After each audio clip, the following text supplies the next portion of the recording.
Hi ಸ್ನೇಹಿತರೆ, ಇವತ್ತಿನ ತರಗತಿಯಲ್ಲಿ ನಾವು 6ನೇ ತರಗತಿಯ ಸಮಾಜ ವಿಜ್ಞಾನ ವಿಷಯಕ್ಕೆ ಸಂಬಂಧಿಸಿದಂತಹ ಭೂಗೋಳ ವಿಭಾಗದ ಭೂಮಿಯ ಸ್ವರೂಪಗಳು ಎಂಬ ಪಾಠದ ಬಹು ಆಯ್ಕೆಯ ಪ್ರಶ್ನೆಗಳ ಬಗ್ಗೆ ಚರ್ಚೆ ಮಾಡ್ತೀವಿ. ಹಾಗೆಯೇ 3 ಅಂಕದ ಪ್ರಶ್ನೆಗಳ ಬಗ್ಗೆನೂ ಕೂಡ ಈ ಒಂದು ವಿಡಿಯೋದಲ್ಲಿ ಮಾಹಿತಿಯನ್ನು ಕೊಡ್ತಾ ಹೋಗ್ತೀವಿ.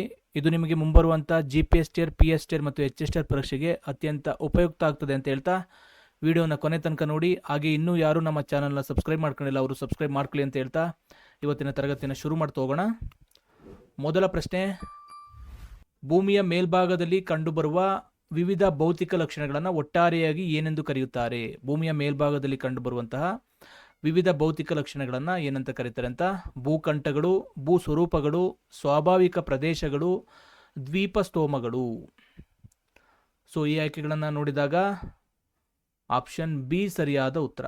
ಭೂಮಿಯ ಮೇಲ್ಭಾಗದಲ್ಲಿ ಕಂಡುಬರುವಂಥ ಭೌತಿಕ ಲಕ್ಷಣಗಳನ್ನು ಭೂ ಸ್ವರೂಪಗಳು ಅಂತ ಕರೆಯುವಂಥದ್ದು. ಯಾವುದು ಭೂ ಸ್ವರೂಪಗಳು ಅಂತಂದರೆ ನೋಡಿ, ಪರ್ವತಗಳಾಗಿರ್ಬೋದು, ಬೆಟ್ಟ, ಕಣಿವೆ, ಮೈದಾನ, ಮರುಭೂಮಿ, ದ್ವೀಪ ಇವೆಲ್ಲವೂ ಕೂಡ ಭೂ ಸ್ವರೂಪಗಳು ಆಗಿರುವಂಥದ್ದು. ಎರಡನೇ ಪ್ರಶ್ನೆ ನೋಡೋಣ. ಪರ್ವತದ ಅತ್ಯಂತ ಎತ್ತರವುಳ್ಳ ತುದಿಯನ್ನು ಏನೆಂದು ಕರೆಯುತ್ತಾರೆ? ಪರ್ವತದ ಅತ್ಯಂತ ಎತ್ತರವಾದ ತುದಿಯನ್ನು ಏನಂತ ಕರೀತಾರೆ ಅಂತ. ಪರ್ವತ ಸರಣಿ, ಪ್ರಸ್ಥಭೂಮಿ, ಶಿಖರ, ಶೃಂಗ. ಸೊ ಈ ಪ್ರಶ್ನೆಗೆ ಆಪ್ಷನ್ ಸಿ ಶಿಖರ ಅಂತ ಕರೆಯುವಂಥದ್ದು. ಪರ್ವತದ ಎತ್ತರವಾದ ತುದಿಯನ್ನು ಶಿಖರ ಅಂತ ಕರೀತಾರೆ. ಮೂರನೇ ಪ್ರಶ್ನೆ, ಶಿಲಾಸ್ತರಗಳು ಮುದುಡಿಕೊಳ್ಳುವುದರಿಂದ ನಿರ್ಮಾಣವಾಗುವ ಪರ್ವತಗಳಿಗೆ ಉದಾಹರಣೆ ಯಾವುದು? ಶಿಲಾಸ್ತರಗಳು ಮುದುಡಿಕೊಳ್ಳುವುದರಿಂದ ಕೆಲವೊಂದು ಪರ್ವತಗಳು ನಿರ್ಮಾಣ ಆಗ್ತವೆ, ಅದು ಯಾವ ಪರ್ವತಗಳು ಅಂತ. ಫ್ಯೂಜಿಯಾಮ, ಸಿಯಾರಾ ನಿವೇಡಾ, ಹಿಮಾಲಯ ಮತ್ತು ಆಲ್ಪ್ಸ್, ಕಿಲಿಮಂಜಾರೋ. ಸೊ ಈ ಆಯ್ಕೆಗಳಲ್ಲಿ ಆಪ್ಷನ್ ಸಿ ಹಿಮಾಲಯ ಮತ್ತು ಆಲ್ಪ್ಸ್ ಅನ್ನೋದು ಸರಿಯಾದ ಉತ್ತರ ಆಗುವಂಥದ್ದು. ನೋಡಿ, ಇವುಗಳನ್ನು ನಾವು ಮಡಿಕೆ ಪರ್ವತಗಳು ಅಂತಲೂ ಕೂಡ ಕರೆಯುವಂಥದ್ದು. ಸೊ ಇವು ಇತ್ತೀಚಿನ ಒಂದು ವರ್ಷಗಳಲ್ಲಿ ನಿರ್ಮಾಣ ಆಗಿರುವಂತಹ ಎತ್ತರವಾದ ಪರ್ವತಗಳು. ಯಾವುದು? ಹಿಮಾಲಯ ಆಗಿರ್ಬೋದು, ಆಲ್ಪ್ಸ್ ಆಗಿರ್ಬೋದು, ಇವು ಮಡಿಕೆ ಪರ್ವತಗಳು. ಮುಂದಿನ ಪ್ರಶ್ನೆ, ಬೆಟ್ಟಗಳ ಸಾಮಾನ್ಯ ಎತ್ತರ ಎಷ್ಟು ಇರುತ್ತದೆ? ಬೆಟ್ಟಗಳ ಸಾಮಾನ್ಯ ಎತ್ತರ ಎಷ್ಟು ಇರುತ್ತದೆ ಅಂತ. 1000 ಮೀಟರ್ಗಿಂತ ಹೆಚ್ಚು, 600 ಮೀಟರ್, 2000 ಮೀಟರ್, 100 ಮೀಟರ್ಗಳಿಗಿಂತ ಕಡಿಮೆ. ಬೆಟ್ಟಗಳ ಸಾಮಾನ್ಯ ಎತ್ತರ ಸುಮಾರು 600 ಮೀಟರ್ ಎತ್ತರವಾಗಿ ಇರುವಂಥದ್ದು ಬೆಟ್ಟಗಳು. ನೋಡಿ, ಇವು ಪರ್ವತಗಳಿಗಿಂತ ಕಡಿಮೆ ಎತ್ತರವನ್ನು ಹೊಂದಿರ್ತವೆ. ಯಾವುಗಳು? ಬೆಟ್ಟಗಳು ಪರ್ವತಗಳಿಗಿಂತ ಕಡಿಮೆ ಎತ್ತರವನ್ನು ಹೊಂದಿರ್ತವೆ. ಸಾಮಾನ್ಯವಾಗಿ ಒಂದು 600 ಮೀಟರ್ ಎತ್ತರವನ್ನು ಹೊಂದಿರ್ತವೆ ಸರಾಸರಿಯಾಗಿ. ಮುಂದಿನ ಪ್ರಶ್ನೆ, ಪ್ರಪಂಚದ ಅತ್ಯಂತ ಎತ್ತರವಾದ ಪ್ರಸ್ಥಭೂಮಿ ಯಾವುದು? ದಕ್ಕನ್ ಪ್ರಸ್ಥಭೂಮಿ, ಬೊಲಿವಿಯಾ ಪ್ರಸ್ಥಭೂಮಿ, ಟಿಬೆಟ್ ಪ್ರಸ್ಥಭೂಮಿ, ಆಫ್ರಿಕಾ ಪ್ರಸ್ಥಭೂಮಿ. ಇಡೀ ಪ್ರಪಂಚದಲ್ಲಿಯೇ ಅತ್ಯಂತ ಎತ್ತರವಾದ ಪ್ರಸ್ಥಭೂಮಿ ಆಪ್ಷನ್ ಸಿ ಟಿಬೆಟ್ ಪ್ರಸ್ಥಭೂಮಿ. ಆಪ್ಷನ್ ಸಿ ಸರಿಯಾದ ಉತ್ತರ. ನೋಡಿ, ಇದು ಇಡೀ ಪ್ರಪಂಚದಲ್ಲಿ ಅತ್ಯಂತ ಎತ್ತರವಾಗಿರುವಂಥ ಪ್ರಸ್ಥಭೂಮಿ. ಇದನ್ನು ಪ್ರಪಂಚದ ಮೇಲ್ಛಾವಣಿ ಅಂತ ಕರೆಯುವಂಥದ್ದು. ಯಾವುದನ್ನ? ಟಿಬೆಟ್ ಪ್ರಸ್ಥಭೂಮಿಯನ್ನು ಪ್ರಪಂಚದ ಮೇಲ್ಛಾವಣಿ ಅಂತ ಕರೀತಾರೆ. 6ನೇ ಪ್ರಶ್ನೆ, ಜ್ವಾಲಾಮುಖಿ ಸ್ಫೋಟಿತ ವಸ್ತುಗಳು ರಾಶಿಗೊಂಡು ನಿರ್ಮಾಣವಾಗುವ ಪರ್ವತಕ್ಕೆ ಉದಾಹರಣೆ ಯಾವುದು? ಜ್ವಾಲಾಮುಖಿ ಸ್ಫೋಟವಾಗಿ ಅಲ್ಲಿರುವಂಥ ವಸ್ತುಗಳು ರಾಶಿಗೊಂಡು ನಿರ್ಮಾಣವಾಗುವಂತಹ ಪರ್ವತಗಳು. ಅರಾವಳಿ, ಜಪಾನಿನ ಫ್ಯೂಜಿಯಾಮ, ಆಂಡೀಸ್, ರಾಕಿ. ಜ್ವಾಲಾಮುಖಿ ಸ್ಫೋಟದಿಂದ ನಿರ್ಮಾಣವಾಗುವಂಥ ಪರ್ವತಗಳು ಜಪಾನಿನ ಫ್ಯೂಜಿಯಾಮ ಇದಕ್ಕೆ ಉತ್ತಮವಾದ ಉದಾಹರಣೆ. ಓಕೆನಾ? ಆಪ್ಷನ್ ಬಿ ಸರಿಯಾದ ಉತ್ತರ. ಪ್ರಪಂಚದ ಮೇಲ್ಛಾವಣಿ ಎಂದು ಯಾವ ಭೂ ಸ್ವರೂಪವನ್ನು ಕರೆಯುತ್ತಾರೆ? ಮೌಂಟ್ ಎವರೆಸ್ಟ್, ಟಿಬೆಟ್ ಪ್ರಸ್ಥಭೂಮಿ, ಪಟಗೋನಿಯಾ ಪ್ರಸ್ಥಭೂಮಿ, ಅಮೆಜಾನ್ ಮೈದಾನ. ಪ್ರಪಂಚದ ಮೇಲ್ಛಾವಣಿ ಎಂದು ಕರೆಯುವಂತಹ ಭೂ ಸ್ವರೂಪ ಆಪ್ಷನ್ ಬಿ ಟಿಬೆಟ್ ಪ್ರಸ್ಥಭೂಮಿಯನ್ನು ಪ್ರಪಂಚದ ಮೇಲ್ಛಾವಣಿ ಅಂತ ಕರೆಯುವಂಥದ್ದು. 8ನೇ ಪ್ರಶ್ನೆ, ನದಿಗಳು ಸಾಗಿಸಿ ತಂದ ಮೆಕ್ಕಲು ಸಂಚಯನದಿಂದ ನಿರ್ಮಾಣವಾದಂಥ ಮೈದಾನ ಯಾವುದು? ಮೆಕ್ಕಲು ಮಣ್ಣಿನಿಂದ ನಿರ್ಮಾಣವಾದಂಥ ಮೈದಾನ.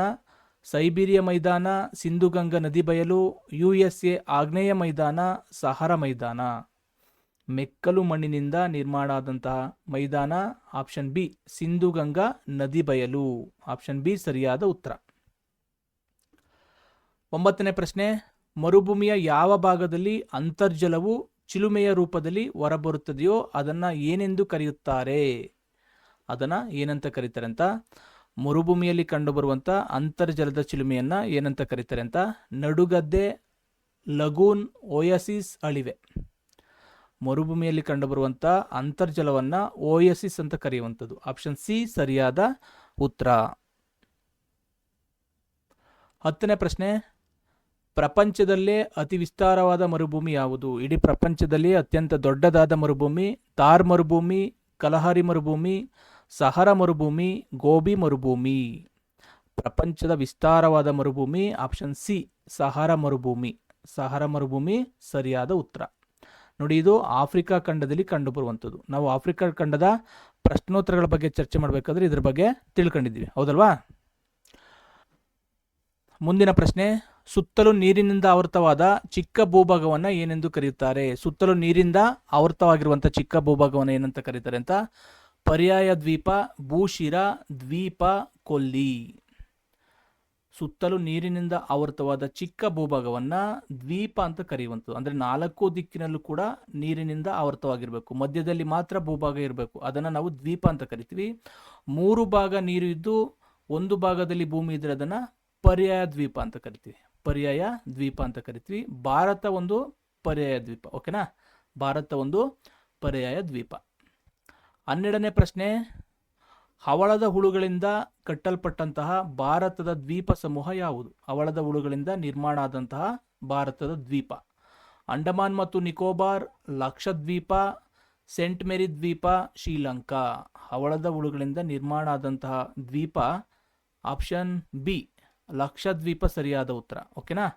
ಹವಳದ ಹುಳುಗಳಿಂದ ನಿರ್ಮಾಣ ಆಗಿರುವಂಥ ದ್ವೀಪ ಲಕ್ಷದ್ವೀಪ. 13ನೇ ಪ್ರಶ್ನೆ, ಉತ್ತರ ಅಮೆರಿಕದ ಸಮ ಶೀತೋಷ್ಣ ವಲಯದ ಹುಲ್ಲುಗಾವಲುಗಳನ್ನು ಏನೆಂದು ಕರೆಯುತ್ತಾರೆ? Steffi, fiery, pampas, downs. ಉತ್ತರ ಅಮೆರಿಕದ ಸಮ ಶೀತೋಷ್ಣ ವಲಯದ ಹುಲ್ಲುಗಾವಲನ್ನು ಫೈರಿ ಅಂತ ಕರೆಯುವಂಥದ್ದು. ಓಕೆನಾ? ಆಪ್ಷನ್ ಬಿ ಸರಿಯಾದ ಉತ್ತರ.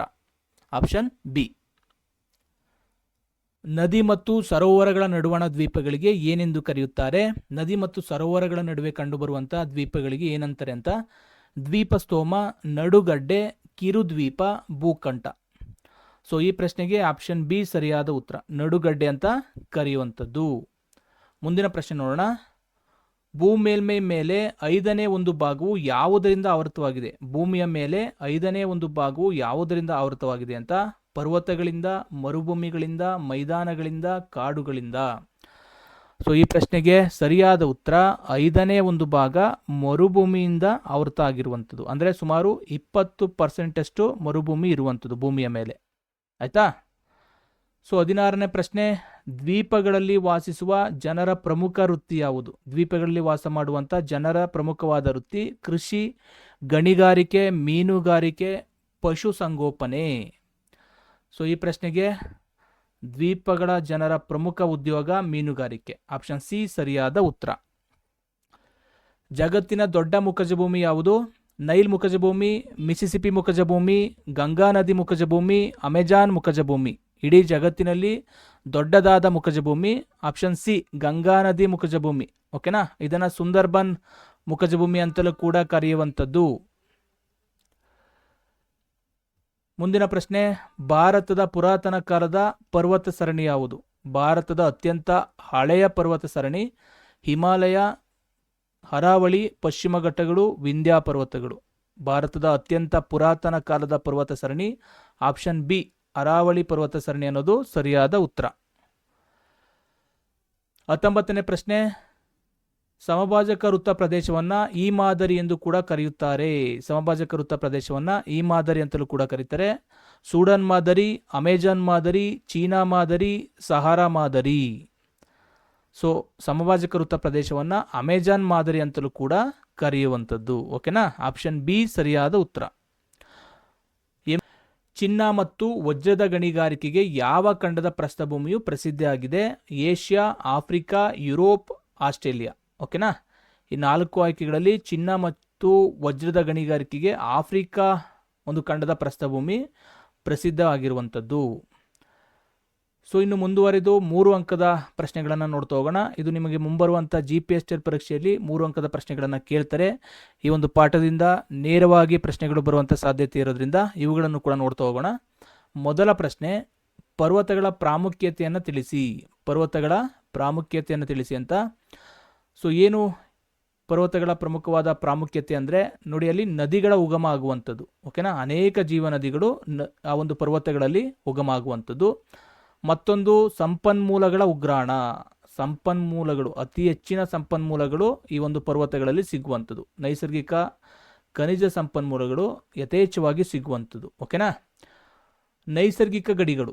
ಈ ಪರ್ವತಗಳು ಯಾವ ರೀತಿ ಕೆಲಸ ಮಾಡ್ತವೆ ಅಂದರೆ, ಎರಡು ದೇಶಗಳ ನಡುವೆ ಸ್ವಾಭಾವಿಕ ರಕ್ಷಣಾ ಗಡಿಗಳಾಗಿ ಕಾರ್ಯವನ್ನು ನಿರ್ವಹಿಸುವಂಥದ್ದು. ಮತ್ತೊಂದು ಇದೆ ವಾಯುಗುಣದ ಮೇಲೆ ಪರ್ವತಗಳ ಪ್ರಭಾವ. ಓಕೆನಾ, ಇವು ಮಳೆ ತರುವಂತಹ ಮಾರುತಗಳನ್ನು ತಡೆದು ಉತ್ತಮ ಮಳೆಗೆ ಕಾರಣವಾಗ್ತವೆ. ಓಕೆನಾ. ಸೊ ಹಾಗಾಗಿ ವಾತಾವರಣವನ್ನು ಕೂಡ ಇವು ನಿಯಂತ್ರಣವನ್ನು ಮಾಡುವಂಥದ್ದು. ಇವೆಲ್ಲವೂ ಕೂಡ ಪರ್ವತಗಳ ಪ್ರಮುಖವಾದ ಪ್ರಾಮುಖ್ಯತೆಗಳು. ಓಕೆನಾ. ಎರಡನೇ ಪ್ರಶ್ನೆ ನೋಡ್ತಾ ಹೋಗೋಣ. ಪರ್ವತಗಳನ್ನು ಅವುಗಳ ನಿರ್ಮಾಣದ ಆಧಾರದ ಮೇಲೆ ಹೇಗೆ ವಿಂಗಡಿಸಬಹುದು, ಉದಾಹರಣೆ ನೀಡಿ. ಪರ್ವತಗಳನ್ನು ಅವುಗಳ ನಿರ್ಮಾಣದ ಆಧಾರದ ಮೇಲೆ ಯಾವ ಥರ ವಿಂಗಡಣೆ ಮಾಡಿದ್ದಾರೆ ಅಂತ. ಸೊ ಅವುಗಳನ್ನು 3 ರೀತಿಯಲ್ಲಿ ವಿಂಗಡಣೆ ಮಾಡಿರುವಂಥದ್ದು. ಮೊದಲಿಗೆ ಮಡಿಕೆ ಪರ್ವತಗಳು ಅಂತ ಕರಿತೀವಿ. ಏನಿದು ಮಡಿಕೆ ಪರ್ವತಗಳು ಅಂತಂದರೆ, ಶಿಲಾಸ್ತರಗಳು ಮುದುಡಿಕೊಳ್ಳುವುದರಿಂದ ಇವು ನಿರ್ಮಾಣ ಆಗುವಂಥದ್ದು. ಓಕೆನಾ. ಮಡಿಕೆ ಪರ್ವತಗಳು ಶಿಲಾಸ್ತರಗಳು ಮುದುಡಿಕೊಳ್ಳುವುದರಿಂದ ನಿರ್ಮಾಣ ಆಗ್ತವೆ. ಇದಕ್ಕೆ ಉದಾಹರಣೆಯನ್ನು ನೋಡ್ತಾ ಹೋದರೆ ಹಿಮಾಲಯ, ಏಷ್ಯಾ ಖಂಡದಲ್ಲಿ ಕಂಡುಬರುವಂಥ ಹಿಮಾಲಯ ಆಗಿರ್ಬೋದು, ಅಥವಾ ಯುರೋಪ್ ಖಂಡದಲ್ಲಿ ಕಂಡುಬರುವಂಥ ಆಲ್ಪ್ಸ್ ಒಂದು ಪರ್ವತ ಸರಣಿ ಆಗಿರ್ಬೋದು. ಇವು ಮಡಿಕೆ ಪರ್ವತಗಳಿಗೆ ಉದಾಹರಣೆಗಳು. ಓಕೆನಾ. ಮತ್ತೊಂದು ಖಂಡ ಪರ್ವತಗಳು ಅಂತ ಕರಿತೀವಿ. ಖಂಡ ಪರ್ವತಗಳು ಅಂದರೆ ಶಿಲಾಸ್ತರಗಳು ಭಂಗದಿಂದ ನಡುವಿನ ಭಾಗ ಮೇಲೆ ಕೆತ್ತಲ್ಪಡುವುದರಿಂದ ಇವು ನಿರ್ಮಾಣ ಆಗುವಂಥದ್ದು. ಶಿಲಾಸ್ತರಗಳ ಭಂಗದಿಂದ ನಡುವಿನ ಭಾಗ ಏನಾಗುತ್ತದೆ, ಮೇಲ್ಗಡೆ ಬರುವಂಥದ್ದು. ಸೊ ಆ ಒಂದು ಕಾರ್ಯದಿಂದ ನಿರ್ಮಾಣ ಆಗುವಂಥವು ಯಾವುದು, ಖಂಡ ಪರ್ವತಗಳು. ಖಂಡ ಪರ್ವತಗಳಿಗೆ ಉದಾಹರಣೆಗಳನ್ನು ನೋಡ್ತಾ ಹೋದರೆ ಸಿಯರಾ ನಿವೇಡಾ ಅಂತ USA ಕಂಡು ಬರುವಂಥದ್ದು. ಸೊ ಇದು ಖಂಡ ಪರ್ವತಗಳಿಗೆ ಉದಾಹರಣೆ. ಇನ್ನೊಂದು ರೀತಿಯ ಪರ್ವತಗಳಿದ್ದಾವೆ, ಅದು ಜ್ವಾಲಾಮುಖಿ ಜನಿತ ಪರ್ವತಗಳು. ಜ್ವಾಲಾಮುಖಿಯಿಂದ ನಿರ್ಮಿತವಾಗುವಂಥ ಪರ್ವತಗಳು. ಸೊ ಇದಕ್ಕೆ ಉದಾಹರಣೆಯನ್ನು ನೋಡ್ತಾ ಹೋದರೆ ಜಪಾನಿನ ಫ್ಯೂಜಿಯಮ್ ಆಗಿರ್ಬೋದು, ಕಿಲಿಮಂಜಾರೋ ಆಗಿರ್ಬೋದು. ಓಕೆನಾ. ಇದು ಜ್ವಾಲಾಮುಖಿ ಜನಿತ ಪರ್ವತಗಳು ಉದಾಹರಣೆ. 3 ರೀತಿಯ ಪರ್ವತಗಳಿದ್ದಾವೆ. ಒಂದು ಮಡಿಕೆ ಪರ್ವತಗಳು, ಮತ್ತೊಂದು ಖಂಡ ಪರ್ವತಗಳು, ಮೂರನೇದು ಜ್ವಾಲಾಮುಖಿ ಜನಿತ ಪರ್ವತಗಳು. ಆಯ್ತಾ. 3ನೇ ಪ್ರಶ್ನೆ ನೋಡೋಣ. ಪ್ರಸ್ಥಭೂಮಿಗಳು ಮತ್ತು ಮೈದಾನಗಳ ನಡುವಿನ ವ್ಯತ್ಯಾಸವೇನು? ಪ್ರಸ್ಥಭೂಮಿ ಮತ್ತು ಮೈದಾನಗಳ ನಡುವಿನ ವ್ಯತ್ಯಾಸ ನೋಡಿ. ಪ್ರಸ್ಥಭೂಮಿಗಳು ಸಮತಟ್ಟಾದ ಮೇಲ್ಭಾಗ ಮತ್ತು ಕಡಿದಾದ ಬದಿಗಳನ್ನು ಹೊಂದಿರುವಂಥ ಎತ್ತರವಾದ ಭೂಭಾಗಗಳು. ಸಮತಟ್ಟವಾದ ಮೇಲ್ಭಾಗ ಇರುತ್ತದೆ, ಕಡಿದಾದ ಬದಿಗಳನ್ನು ಹೊಂದಿರುವಂಥ ಒಂದು ಎತ್ತರವಾದ ಭೂಭಾಗಗಳನ್ನು ನಾವು ಪ್ರಸ್ಥಭೂಮಿಗಳು ಅಂತ ಕರಿತೀವಿ. ಇವುಗಳನ್ನು ಪೀಠಭೂಮಿ ಅಂತಲೂ ಕೂಡ ಕರೆಯುವಂಥದ್ದು. ಯಾವುದನ್ನು? ಪ್ರಸ್ಥಭೂಮಿಯನ್ನು ಪೀಠಭೂಮಿ ಅಂತಲೂ ಕೂಡ ಕರಿತೀವಿ. ಅತಿ ಹೆಚ್ಚಿನ ಸಂಪನ್ಮೂಲ, ಖನಿಜ ಸಂಪನ್ಮೂಲ ಈ ಒಂದು ಪ್ರಸ್ಥಭೂಮಿಯಲ್ಲಿ ಕಂಡು ಬರುವಂಥದ್ದು. ಆಗ್ಬೋದಾ? ಇನ್ನು ಮೈದಾನಗಳನ್ನು ನೋಡ್ತಾ ಹೋಗೋಣ. ಇವು ವಿಶಾಲವಾದ ಸಮತಟ್ಟಾದ ಸ್ವಲ್ಪ ಏರಿಳಿತಗಳಿರುವಂಥ ತಗ್ಗಾದ ಭೂಭಾಗ. ಓಕೆನಾ. ವಿಶಾಲವಾಗಿರ್ತವೆ ಮತ್ತು ಸಮತಟ್ಟಾಗಿರ್ತವೆ. ಯಾವುದು? ಮೈದಾನಗಳು. ಇವು ಹೆಚ್ಚಾಗಿ ನದಿಗಳ ಸಂಚಯನ ಕಾರ್ಯದಿಂದ ನಿರ್ಮಾಣ ಆಗುವಂಥದ್ದು. ನದಿಗಳು. ಇನ್ನು ಇವುಗಳ ಉಪಯೋಗವನ್ನು ನೋಡ್ತಾ ಹೋಗೋಣ. ಪ್ರಸ್ಥಭೂಮಿಗಳು ಕೈಗಾರಿಕೆಗೆ ಪ್ರಸಿದ್ಧಿಯಾಗಿರುವಂಥದ್ದು. ಪ್ರಸ್ಥಭೂಮಿಯಲ್ಲಿ ಖನಿಜ ಸಂಪನ್ಮೂಲಗಳು ಹೇರಳವಾಗಿ ಸಿಗೋದ್ರಿಂದ ಅಲ್ಲಿ ಗಣಿಗಾರಿಕೆ ಅತ್ಯಂತ ಪ್ರಸಿದ್ಧಿಯಾಗಿರುವಂಥದ್ದು. ಇನ್ನು ಮೈದಾನಗಳಲ್ಲಿ ಕೃಷಿ ಚಟುವಟಿಕೆಗಳಿರ್ತವೆ, ಕೈಗಾರಿಕೆಗಳಿಗೆ ಕಂಡು ಬರ್ತವೆ. ಸಮತಟ್ಟಾದ ಪ್ರದೇಶ ಆಗಿರೋದ್ರಿಂದ ಜನವಸತಿ ಇಲ್ಲಿ ಅತಿ ಹೆಚ್ಚಿನದಾಗಿ ಇರುವಂಥದ್ದು. ಓಕೆನಾ. ಪ್ರಶ್ನೆ ನೋಡೋಣ. ಸ್ವಾಭಾವಿಕ ಪ್ರದೇಶಗಳು ಎಂದರೇನು? ಅವುಗಳನ್ನು ಗುರುತಿಸುವ ಮಾನದಂಡಗಳಾವುವು? ಸ್ವಾಭಾವಿಕ ಪ್ರದೇಶಗಳು ಅಂದರೆ ಏನು ಅಂತ, ಅವುಗಳನ್ನು ಯಾವ ರೀತಿ ಗುರುತಿಸಬೇಕು ಅಂತ. ಭೂಮಿಯ ಮೇಲಿನ ಒಂದೇ ರೀತಿಯ ಪ್ರಾಕೃತಿಕ ಲಕ್ಷಣಗಳನ್ನು ಹೊಂದಿರುವ ಭಾಗಗಳನ್ನು ಒಟ್ಟುಗೂಡಿಸಿ ಸ್ವಾಭಾವಿಕ ಪ್ರದೇಶಗಳು ಅಂತ ಕರೆಯುವಂಥದ್ದು. ಓಕೆನಾ. ಭೂಮಿಯ ಮೇಲಿನ ಒಂದೇ ರೀತಿಯ ಪ್ರಾಕೃತಿಕ ಲಕ್ಷಣಗಳನ್ನು ಹೊಂದಿರಬೇಕು. ಸೊ ಅವೆಲ್ಲವನ್ನು ಒಟ್ಟುಗೂಡಿಸಿ ಏನಂತ ಕರೀತಾರೆ? ಸ್ವಾಭಾವಿಕ ಪ್ರದೇಶಗಳು ಅಂತ ಕರೆಯುವಂಥದ್ದು.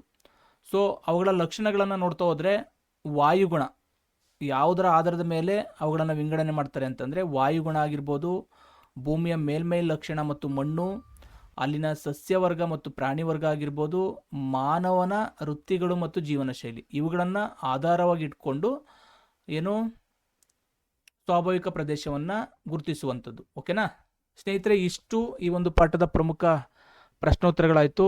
ಇದೇ ರೀತಿಯ ವಿಡಿಯೋಗಳನ್ನು ನಿರಂತರವಾಗಿ ಮಾಡ್ತಾ ಹೋಗ್ತೀವಿ. ಸೊ ದಯವಿಟ್ಟು ನಮ್ಮ ಒಂದು ಚಾನಲ್ನ ಸಬ್ಸ್ಕ್ರೈಬ್ ಮಾಡ್ಕೊಳ್ಳಿ ಅಂತ ಹೇಳ್ತಾ ಇವತ್ತಿನ ತರಗತಿಯನ್ನು ಮುಗಿಸ್ತಿದ್ದೀನಿ. ಎಲ್ಲರಿಗೂ ನಮಸ್ಕಾರ.